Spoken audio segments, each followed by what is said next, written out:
Hey guys, welcome back to ED Figure Unboxing. If you're brand new to the channel, don't forget to subscribe and like the video. And today we're going to take a look at the S.H.Figuarts Shuichi Akai from Detective Conan. And this line has not been doing very well, which is very surprising to me because it's a really popular franchise. It has a big fan base. And the last figure I got, honestly, I'm not very happy with it. I think it's slightly too big. I would have liked it. They chose a different outfit, and the engineering on this figure is really weird, especially the shoulder. I'm not sure what they were thinking with this, but Shuichi Akai seems to be the one that's gonna save the line. I'm not sure how many Bandai plans to make, but there's definitely a lot of characters they can do, and hopefully the line doesn't die. And here's the left of the box, here's the right of the box, and here's the back of the box. And that's not wasting any more time, and bust this thing open and see what we got. And here's the figure still in the inner packaging, looking amazing, and let's check it out. Alright, so here we have the figure itself, and my first impression on this figure is pretty good. I think it's probably the best figure we got so far from the series. Do let me know in the comments on what you think. I'm not sure how deep they're gonna get into the line, but hopefully we can see more, because there's a lot of characters they can do. But based on what I've seen, they're not selling that well, I think. I'm not sure. This guy might change the game, but let's just take a closer look at the figure.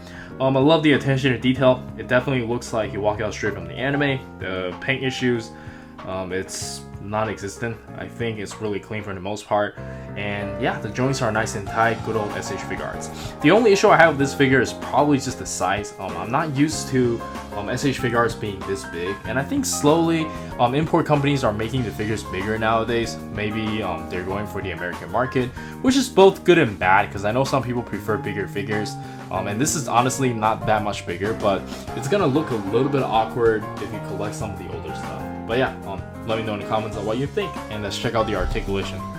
And for the articulation, let's quickly go over it from the neck down. He can look up about this much, which is quite a lot. He can look down about this much, and he can tilt his head side to side, no problem. And for the shoulder, I think we just have a pull-out method, and we have a very good range. You can swing up about this much, and you do have shoulder swivel. This is just a ball joint, I think. It's softened material for the jacket, and you do have shoulder swivel, bicep swivel with this newer joint. You can curl about this much, and you do get a hinge wrist like that. And for the ab crunch, let's check it out. You can bend forward only about this much. It's not a lot, honestly, and you can bend backwards about this much, but this is just like one whole piece for the jacket, so not gonna have too much movement there. And for the leg, we do have the pull down method. Can kick out about this high, bend about this much, thigh swivels, side to side pivot, and toe hinge. And I believe that's it for the articulation. Overall, it feels pretty good, but I think they can definitely do better with the shoulder, because it's exactly the same as Toru here. And yeah, I really don't like this design on him. It looks really awkward. Maybe this is good for like fighting poses, but yeah, for him, it doesn't really work. But for Akai, it's not really that bad, I think. Anyways, let's check out the accessories. And for the accessories, we can start with the default face, and I think they did a really good job here. And next up, we get a sideways looking smirking face. Personally, it's not my favorite. I'm never a big fan of sideways looking face. And then we get a faceplate for the sniper rifle. And for those of you who don't watch the anime, this guy's supposed to be the best sniper in the world. And the last expression we got is the one with the cigarette, and this one is probably my favorite. And for the interchangeable hands, first off we get a pair of display open hands, and these are always nice. And then we get a pair of kung fu hands, and next up we get a pair of hands for holding the sniper rifle, and it looks amazing.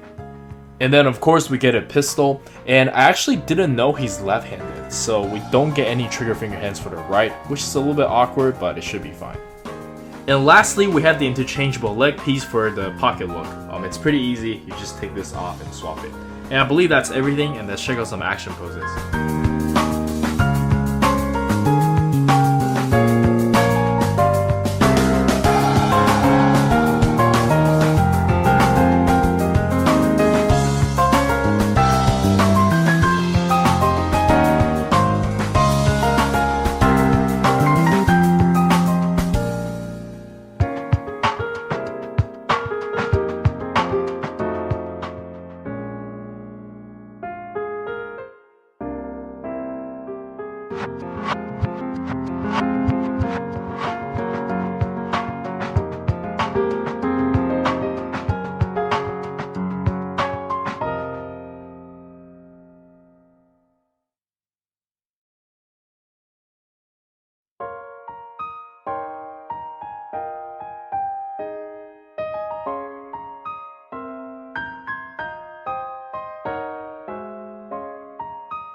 And for the size comparison, let us start with some S.H.Figuarts, and I think they definitely look really good within their own line, but when you start comparing it with other stuff, they're way too big for my taste.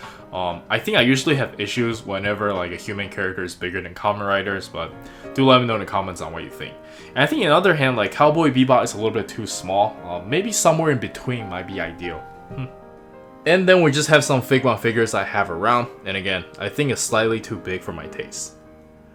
Alright, so for the final thoughts, I think the figure is pretty cool, and I do highly recommend it. I don't have any issues besides from being a little bit too big, but that's just my personal opinion. Do let me know in the comments on what you think.